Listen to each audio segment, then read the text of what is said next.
ആരാ വിളിക്കുന്നേ? Hello. Hello Krishna, ഗാഥ അങ്ങോട്ട് വന്നായിരുന്നോ? ഗാഥ എന്റെ അടുത്തുണ്ട് മാഡം. ഗാഥ എന്നെ തെറ്റിദ്ധരിച്ചാ വന്നേ. കൃഷ്ണ, അതൊക്കെ നമുക്ക് പിന്നീട് സംസാരിക്കാം. എത്രയും പെട്ടെന്ന് ഗാഥ എന്റെ അടുത്ത് എത്തണം. എവിടെയാവള്? ഫോണിൽ. മാഡം, ഞാൻ മോളിക്കുട്ടിയാ. മാഡത്തിന്റെ മോളെ ഇങ്ങോട്ട് വെറുതെ വന്നതല്ല. അവളെ കൃഷ്ണയെ കൊല്ലാൻ ശ്രമിച്ചു. ഈ നാട്ടില് വന്ന് കൃഷ്ണയെ കൊല്ലാൻ ശ്രമിച്ചിട്ടേ മാഡത്തിന്റെ മോളെ ഞങ്ങൾ വെറുതെ വിടണോ? മോളിക്കുട്ടി പ്ലീസ്, ഗാഥയ്ക്കൊന്ന് ഫോൺ കൊടുത്തേ.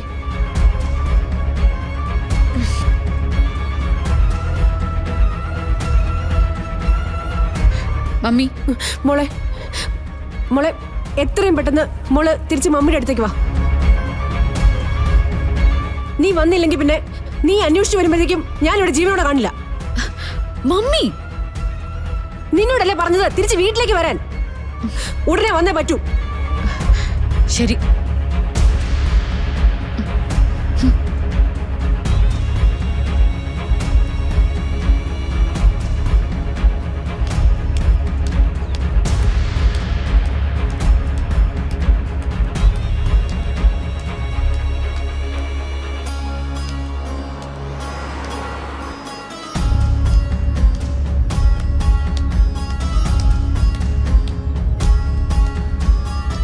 ഞാൻ തോറ്റുപോയി എന്ന് നീ കരുതണ്ട.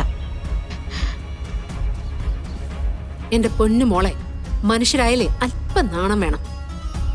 താഴേക്ക് വീണ വീഴ്ചയിലേ അവിടെ കിടന്നോട്ടെ എന്ന് ഞങ്ങൾ തീരുമാനിച്ചിരുന്നെങ്കിലേ 4-5 ദിവസം കഴിഞ്ഞ് അഴുകി പുഴുത്തിട്ടേ പുറത്തെടുക്കുമായിരുന്നുള്ളൂ. ഒന്നുമില്ലെങ്കിലും ജീവൻ രക്ഷിച്ചതല്ലേ ഇവള്. അതിന്റെ നന്ദിയെങ്കിലും പറഞ്ഞിട്ട് പോ. നീ ചെയ്തതിനൊക്കെയുള്ള കൂലിയെ ഞാൻ തരാം. ഗാഥ കണക്കുകൂട്ടി വെച്ചതൊന്നും ഇതുവരെ നടക്കാതിരുന്നിട്ടില്ല. വരട്ടേടി.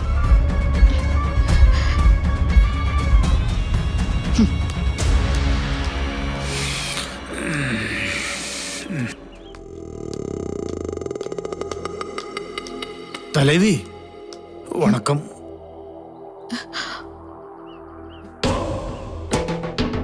தலைவியா, என்ன ഈ നേരത്തിങ്ക?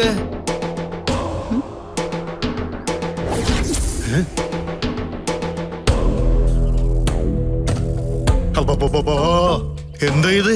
ഒരു ദേവി ഇന്നൊരു തലവി. ഓ,